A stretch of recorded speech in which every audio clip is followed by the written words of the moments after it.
arrancamos diciendo que Arquitectura Radial, señores, se place en tener nuestro primer invitado internacional, precisamente desde la Ciudad de México, el cual nos honra con su participación en la tarde de hoy y nos distingue con su presencia, ya que desde sus inicios el arquitecto se ha destacado desde que estudiaba en la Universidad Iberoamericana la carrera de arquitectura. Iniciando con esto, decir que su formación universitaria, Luis, y su temprano entendimiento de las estructuras y procesos constructivos, así como su continuo aprendizaje del oficio a través de la docencia, son claramente visibles en sus proyectos que le han dado el merecido y los merecidos reconocimientos de organizaciones internacionales a través de sus trabajos ya realizados, tales como la premiación en el 92 del primer lugar del edificio inteligente otorgado por el Ivy de Chicago, Illinois, 2010 medalla de plata en la Bienal Mexicana del proyecto Torre Tres Picos, del cual hablaremos también un poco aquí en el programa, 2011 premio Luis Barragán al mérito en la práctica profesional en la arquitectura, así también como en el 2012 medalla de plata en la Bienal Mexicana por innovación tecnológica en la categoría de recuperación del patrimonio inmobiliario. Seguido también del 2016, premio Diamante en el ASEC de New York en la categoría C de sistemas estructurales. Seguido también de la medalla en el 2016 de oro en la Bienal Nacional de Arquitectura Mexicana. Y 2016 y 17 como invitado en el área de Expert in Residence por la Universidad de Harvard. Y ya por último, señores, y su última premiación, no más reciente, obviamente, que fue la International High Rise Awards, el premio a la Torre Reforma como el mejor rascacielos del mundo. Y ya con esta última premiación, Luis, y sin más preámbulos, vamos a darle un fuerte aplauso realmente al arquitecto Benjamín Romano, que hoy se encuentra vía Zoom desde México y para toda la República Dominicana y el mundo. Buenas tardes, arquitecto. Arquitecto, buenas tardes. Bueno, vamos a esperar a que se pueda reconectar nuevamente el arquitecto. Está en línea, sí, pero claro, al parecer tiene el micrófono apagado y la... Hola. Ok. Hola, yo efectivamente tenía el micrófono apagado, una disculpa. No, y gracias por invitarme. No se preocupe. Esto es en vivo realmente. Bien, arquitecto, con esa introducción que acaba de hacer nuestro colega Gleiner Morel, le damos la bienvenida a Arquitectura Radial y República Dominicana tiene los oídos puestos en usted hoy. Y ahora que está ahora mismo visible para nosotros, un nuevo aplauso para él, al arquitecto, realmente. Arquitecto, bienvenido a Arquitectura Radial. Arquitecto, bueno, podemos iniciar de inmediato haciendo un recorrido, una breve reseña de su trayectoria, tanto como, pudiéramos decir, como estudiante de arquitectura profesional y luego pasar a la parte docente, que es la que usted ha ejercido durante 38 años, ¿verdad? Así es. Okay. Bueno, más de 38. En la docencia sí de 38, pero realmente la arquitectura ya son más años. Sí. Sí. Entonces pudiéramos iniciar con una breve reseña de todo ese recuento. Yo creo que es importante considerar que tuve la oportunidad de trabajar para un gran ingeniero civil mexicano. Bueno, yo como empleado, evidentemente, pero juntos construimos un consorcio industrial en Tizayuca, Hidalgo, mientras yo estudiaba la carrera de arquitectura. Evidentemente, eso marcó mi mente de arquitecto y me volvió más ingeniero. No quiero decir que yo no sea arquitecto, yo soy arquitecto, pero yo tengo la fortuna de haber trabajado ahí y eso me permite entender cómo se transmiten las cargas, cómo se comporta un edificio. Y a mí me parece que eso me hizo muy diferente. Y ya después, pues el trabajo me ha llevado entre uno y otro proyecto a llegar a lo que afortunadamente hemos hecho. Pero yo sí creo que es muy importante ese aprendizaje estructural. Yo podría decir que tuve dos grandes maestros en la arquitectura. Uno, Eberto Castillo, evidentemente, el que dije, ingeniero civil, y otro, el arquitecto Francisco Serrano, que él me ha ayudado a entender hasta el día de hoy, somos muy buenos amigos, la forma de hacer espacio.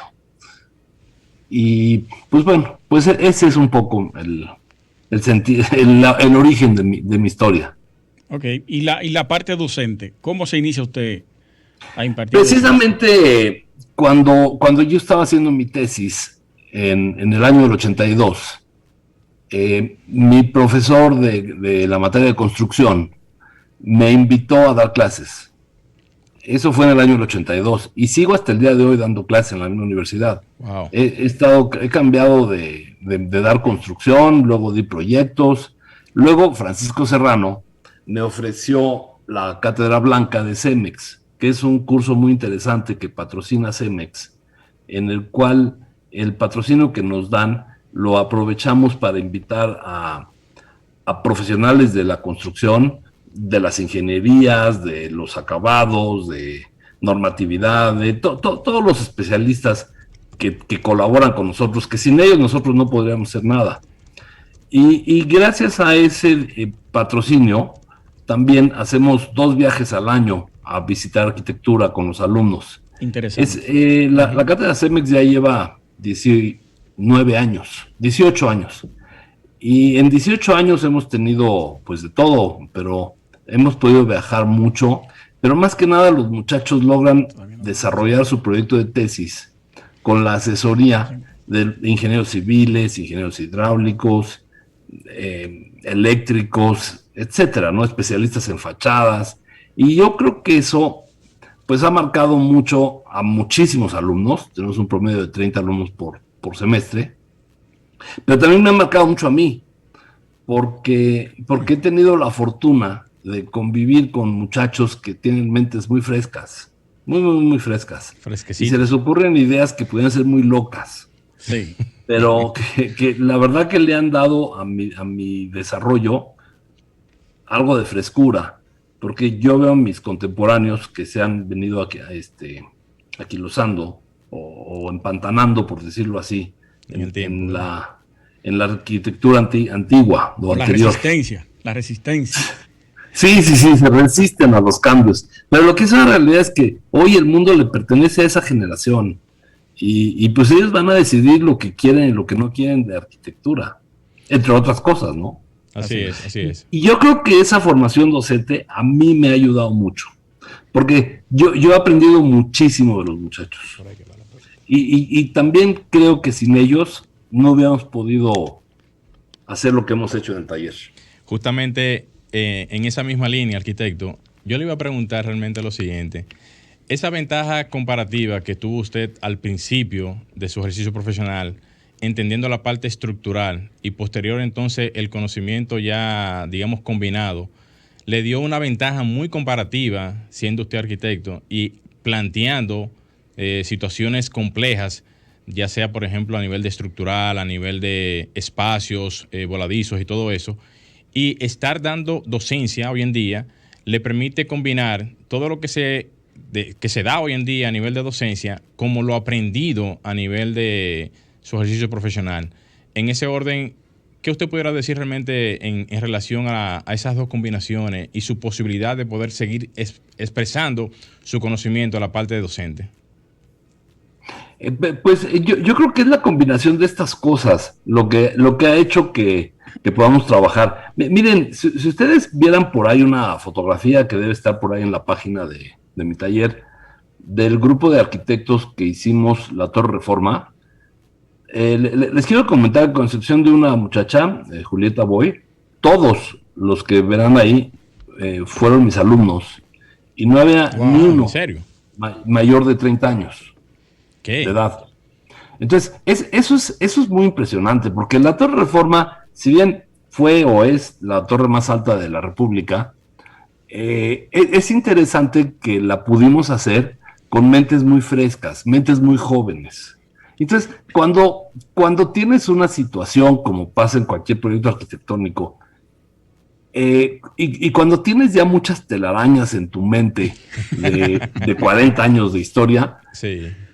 Eso te tapa, te cierra la visión.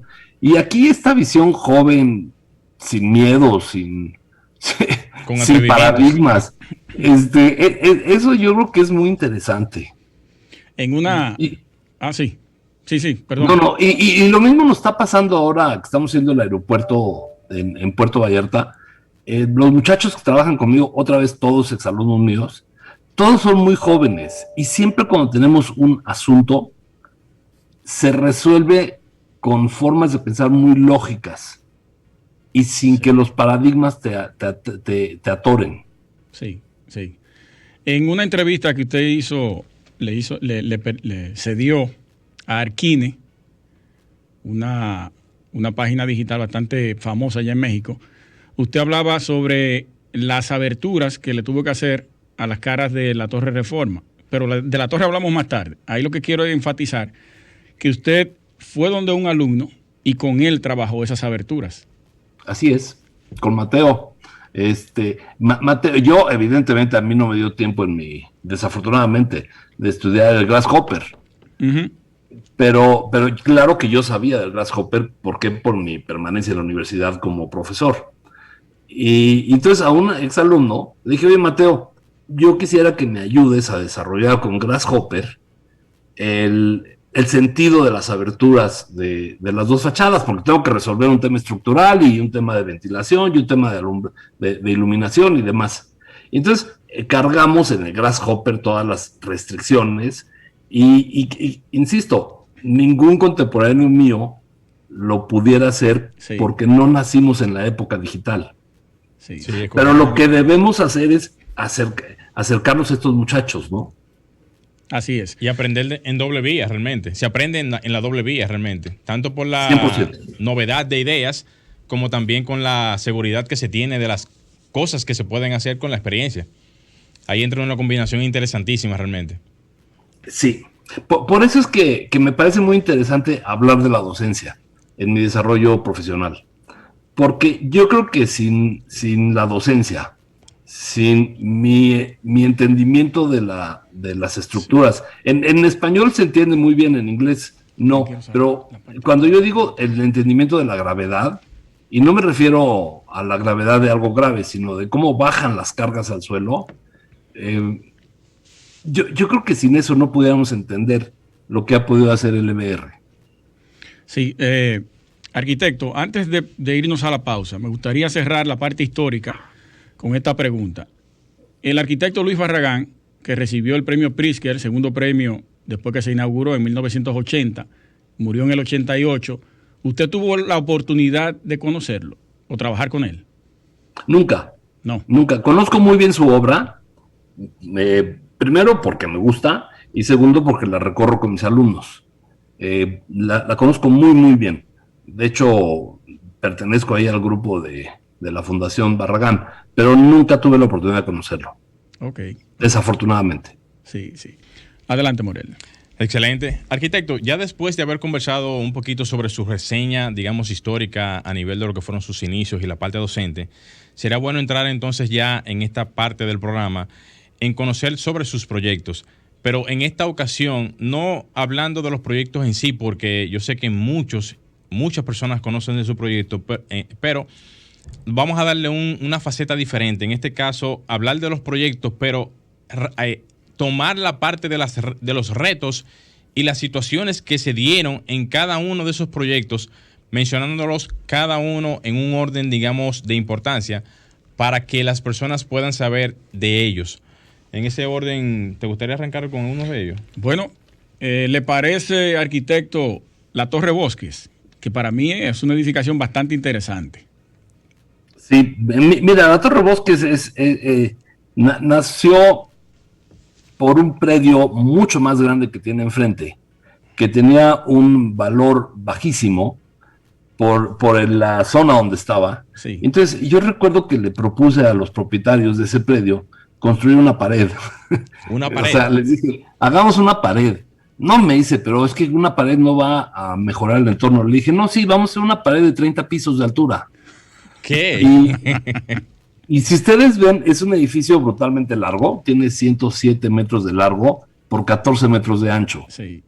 Y es conceptualmente hablando, es una pared que le dio valor al predio de enfrente. Y claro que esta pared ve a los dos lados, Y yo creo que es muy interesante porque en cada planta tiene 4 unidades de vivienda y hay 0 columnas. Entonces, son 0 columnas. apartamentos muy caros en donde cada quien hace la distribución como quiere. ¿Por qué? Porque no le estorban las columnas y tiene fachadas en los 4 lados. Entonces, yo sí creo que es interesante ese edificio. Sí, y usted le agregó un muro en movimiento en una de sus fachadas. Porque recuerdo que estábamos hablando porque parte del desarrollo se hizo una permuta con la ciudad, en el cual se le, digamos, donaron a la ciudad 1,800 metros cuadrados para hacer una vialidad. Entonces, platicando con ellos, les dije, qué interesante va a ser cuando vayamos bajando por la vialidad que bajaba paralela al edificio. Sí. Y se va a ver muy distinto de ida que de regreso. Entonces, de ahí pensé en el arte cinético, y de ahí que busqué a este señor Agam en París, y lo invité a hacer de ese edificio pues un mosaico colorido, que pues le da un reconocimiento. Cuando regresas por la vialidad, hay 0 color. Entonces, es esta idea cinética del arte. Y el tema del terreno, porque es bien accidentado en una parte de la edificación.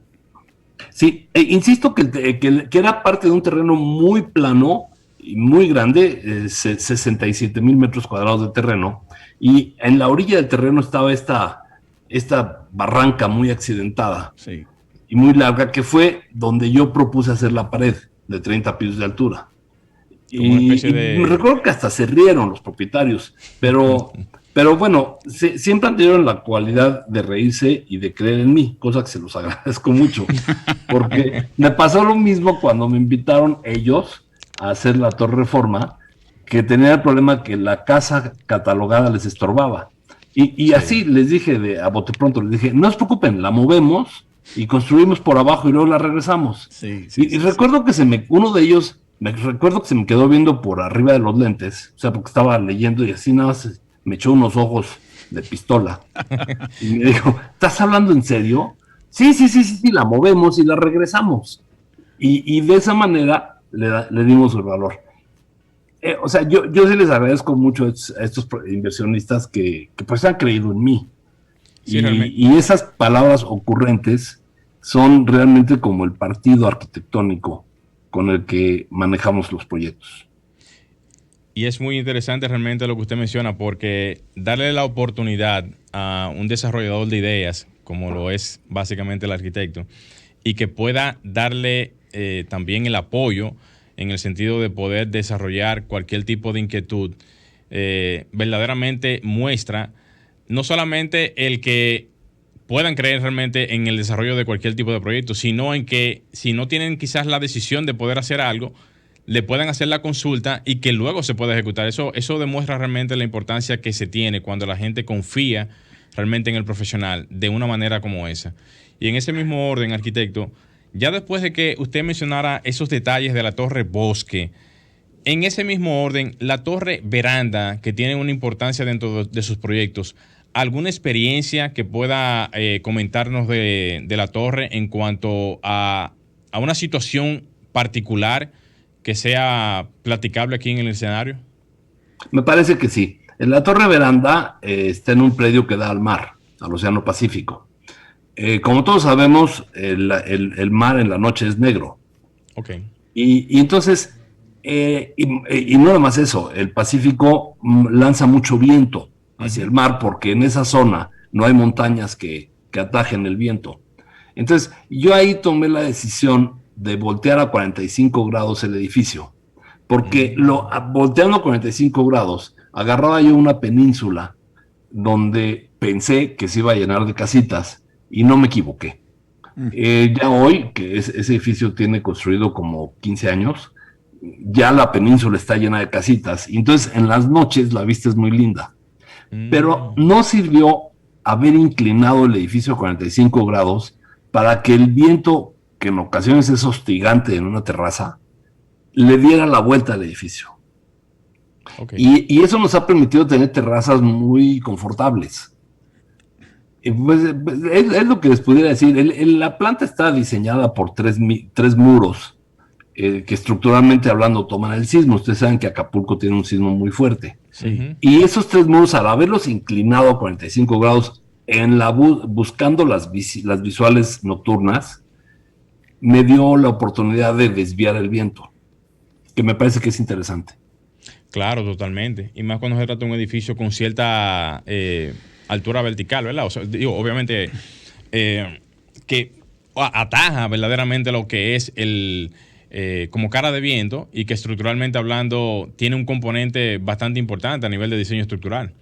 Así es, me parece que es interesante esa solución. Una de las cosas que más me llama a mí la atención de sus proyectos es la flexibilidad con la que usted lo trabaja.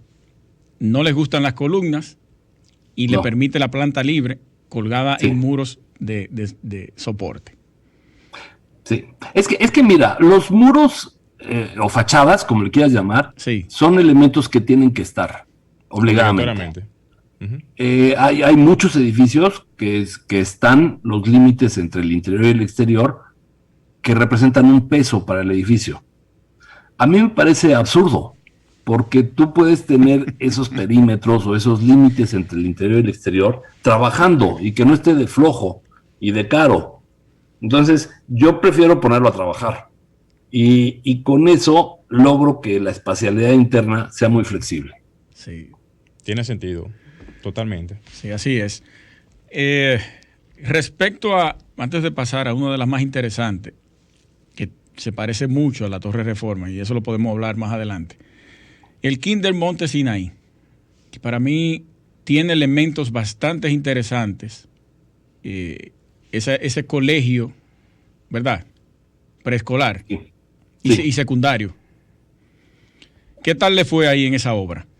Muy interesante. El Colegio Monte Sinaí tiene desde kinder hasta preparatoria. Sí. El arquitecto Abraham Sabludowski hizo el proyecto original de ese colegio. Y luego se peleó con los patronos del colegio y se salió. Y entonces me pidieron que yo entrara a terminar el edificio. Del Colegio Monte Sinaí yo hice el auditorio, el gimnasio, la preparatoria y el kinder. Todo lo demás lo hizo Abraham Sabludowski. Y hablando del kinder específicamente, que es donde tú me preguntas, Abraham Sabludowski había puesto un paradero de coches y camiones para que las mamás vayan a recoger a sus hijos. Sí. Y los camiones igual, ¿no? Los camiones de escuela. Un paradero que realmente funcionaba muy bien. Cuando me piden que haga yo el kinder, nos damos cuenta que no hay ningún lugar con área verde, con área jardinada. Y entonces, otra vez, de esas palabras ocurrentes, les dije, ¿por qué no techamos el paradero? No, Benjamín, ¿cómo vamos a techar el paradero? Es que es el único lugar que le puedo poner sol para tener un jardín de niños con jardín, vamos, con pasto, ¿no? Con verde. En total, me pidieron que hiciera una propuesta. Entonces, efectivamente, lo que hice fue techar el estacionamiento, el paradero de coches y camiones. Sí. Y lo hice a través de una viga Birendel, doble. Entonces, y como luego tengo la cuestión esta de que trato de entender al usuario, pues los niños juegan. Y entonces a esa Birendel le colgué cubos en ambas direcciones, de colores y blancos, para que sea un espacio lúdico, que sea divertido para los niños llegar y ver que su aula es la azul o su aula es la blanca, vuela, y al volar un poco como hacía Safdie en el hábitat de Canadá, darle una terraza a cada aula.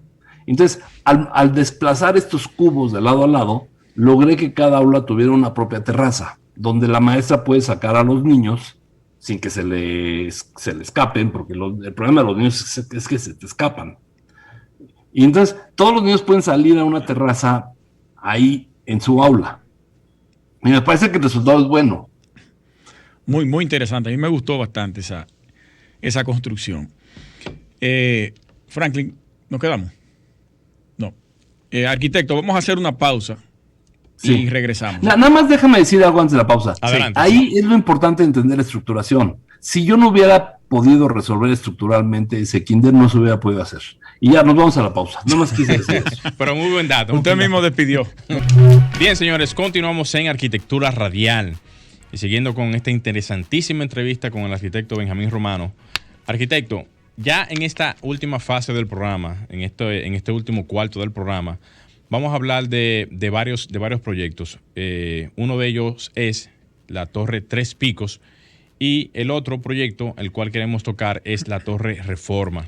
Al final, arquitecto, me gustaría también tocar la parte del aeropuerto Naín. ¿Qué le pareció la paralización de su construcción? Pero eso lo dejamos para el final. Claro. Perfecto. Como punto inicial, vamos a hablar un poquito ahora de Torres Tres Picos. Como introducción, que usted mismo pueda presentar ese proyecto y cómo realmente se desarrollaron las ideas que dieron el traste final a su construcción. Y el reto por el terreno que era. Claro. Mira, ese predio, que otra vez son los mismos inversionistas, era un predio muy complejo porque es triangular, tiene 3 calles, 3 fachadas, pero lo más complejo del asunto es que tiene 167 metros cuadrados, Wow. que es muy poquito, en un triángulo, Wow. y el programa permitía 1,670 metros cuadrados de oficina y 48 coches de estacionamiento, Sí. más un restaurante. Eso evidentemente era un potencial enorme en la colonia Polanco, que para los que no conozcan México, la colonia Polanco es como la colonia más importante de la Ciudad de México, de más valor. ¿Y la altura permitida?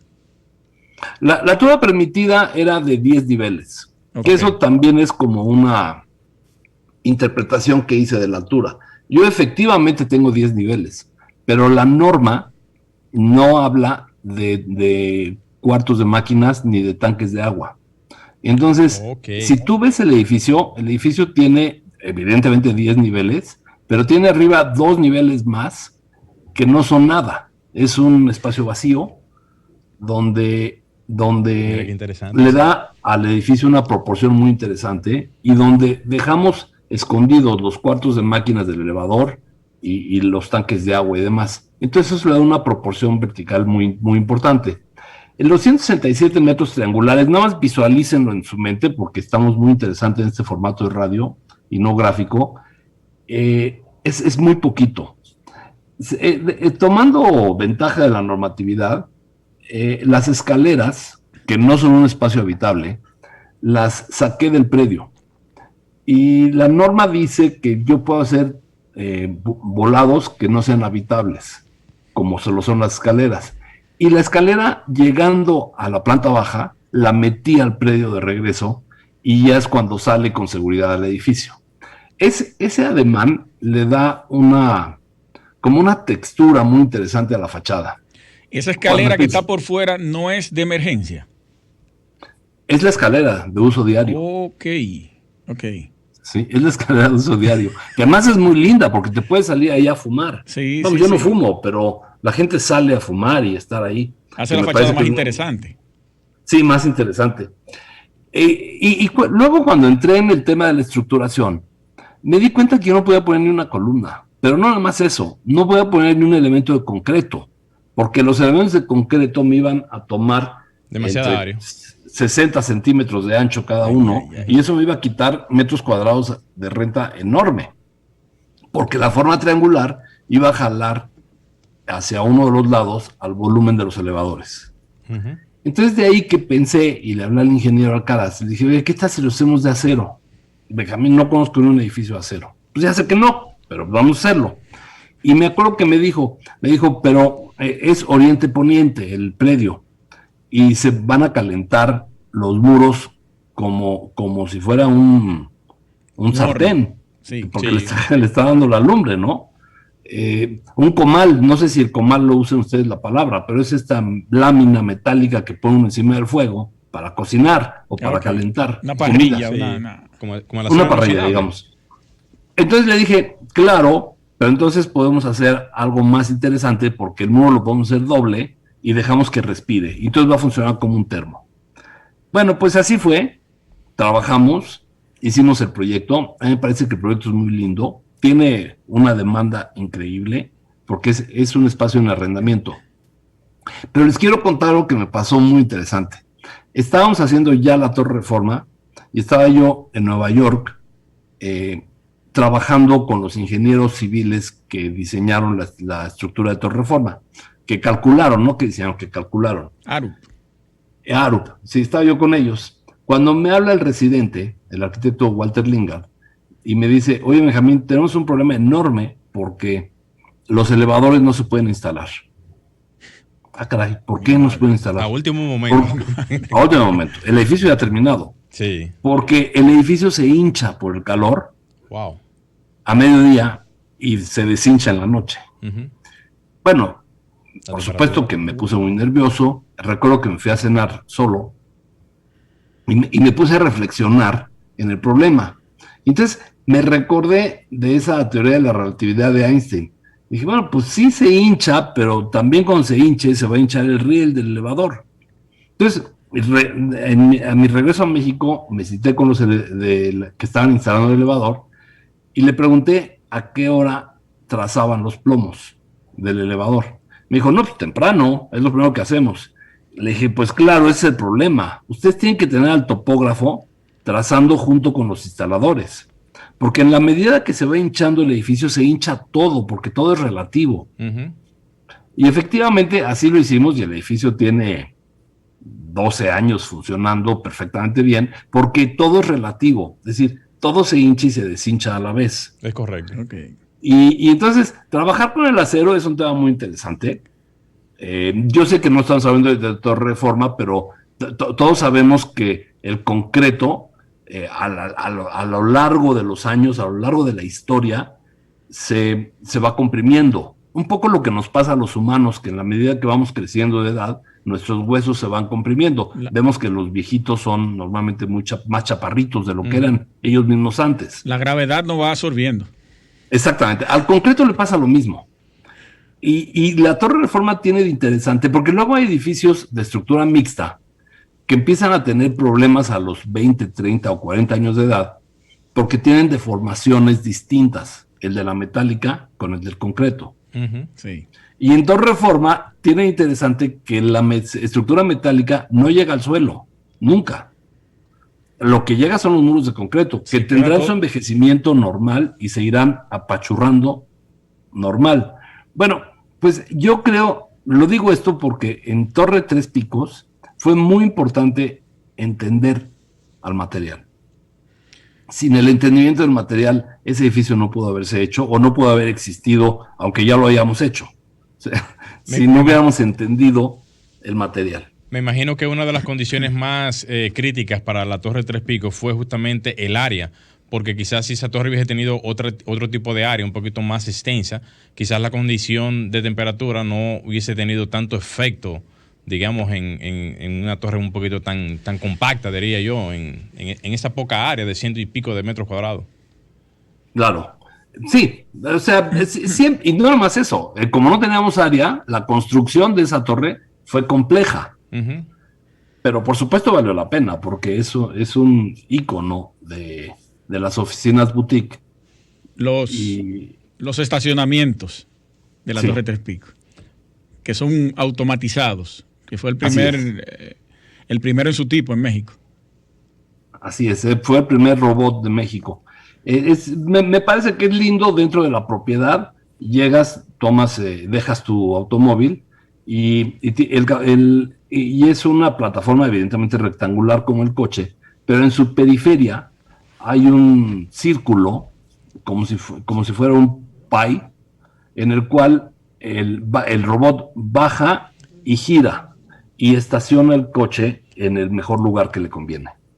Es importante entender que para eso nos hicimos de rentarle a la ciudad el subsuelo de la banqueta. Una renta que funciona casi como si fuera un impuesto predial, y los coches están por abajo del predio y por abajo de la banqueta, porque es circular. Y si algún día pasan por México, les pido que vayan y vean cuando sale un coche.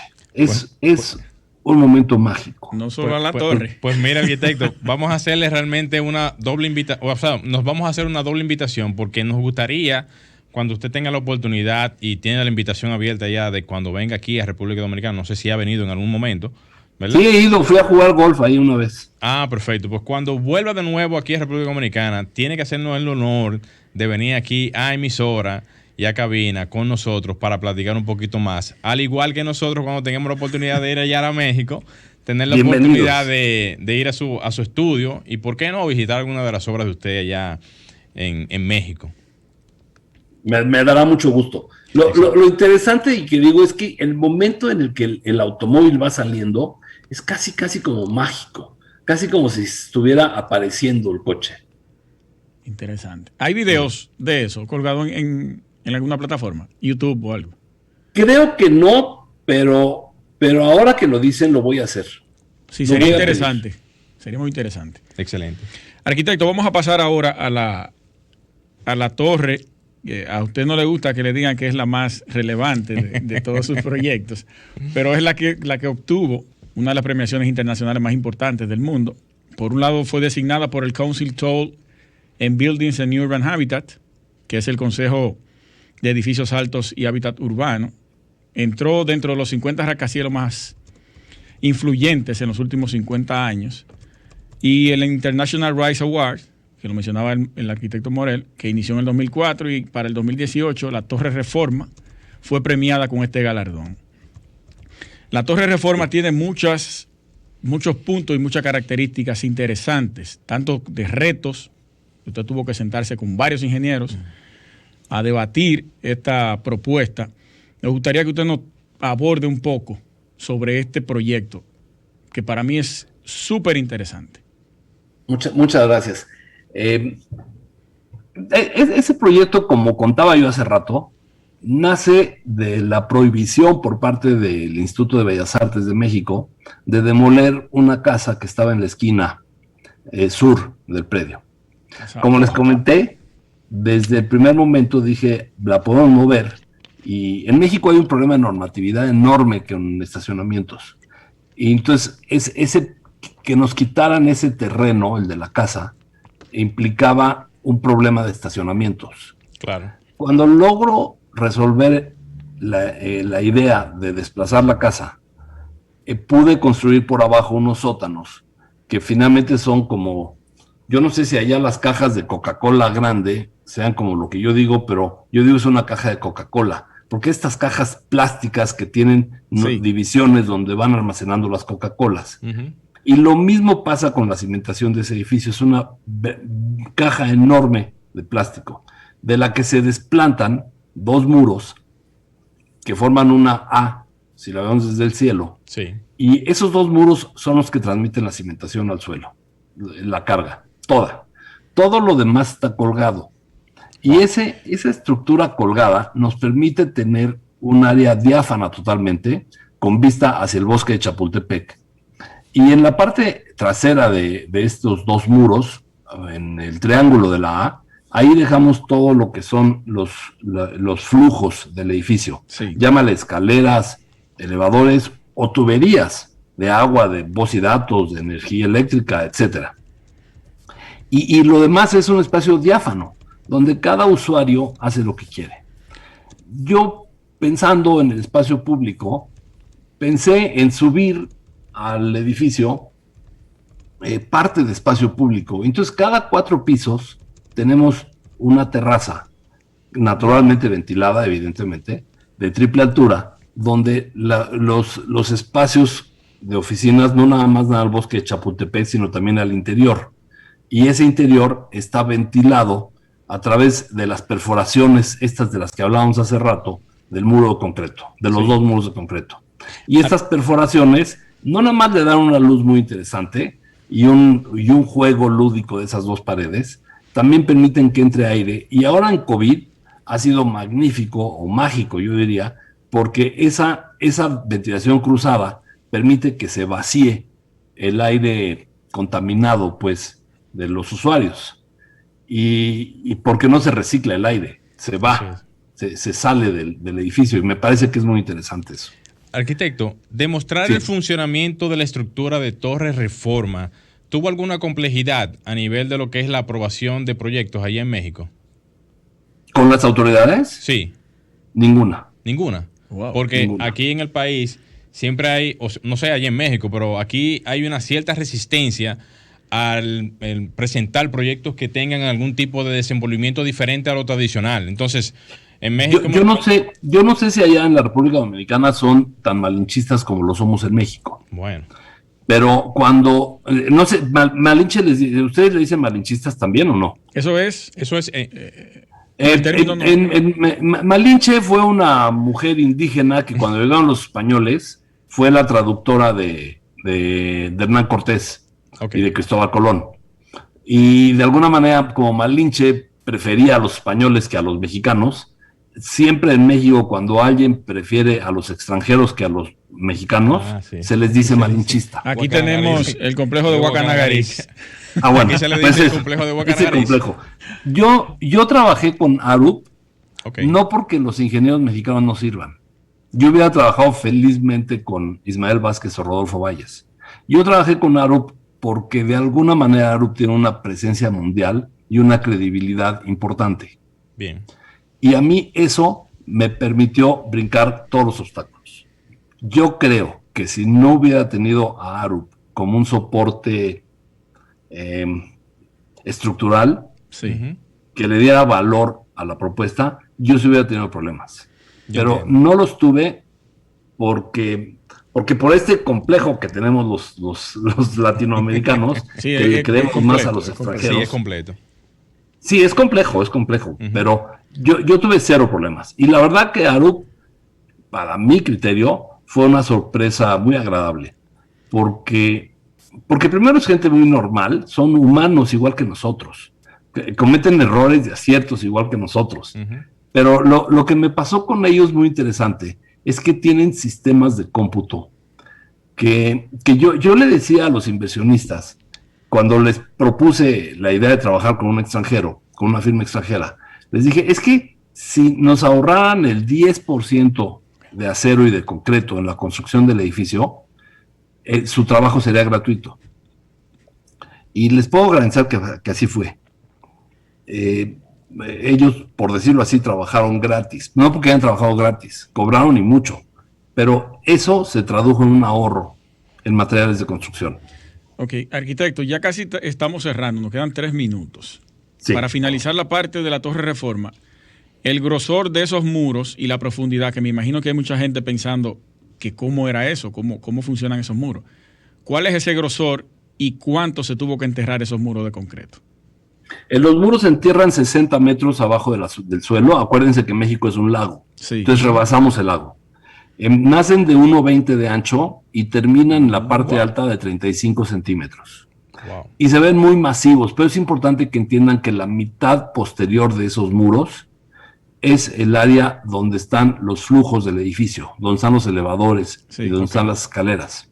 Entonces, esa masividad realmente no cuenta en el edificio. El edificio en planta es un trapecio, Ujú.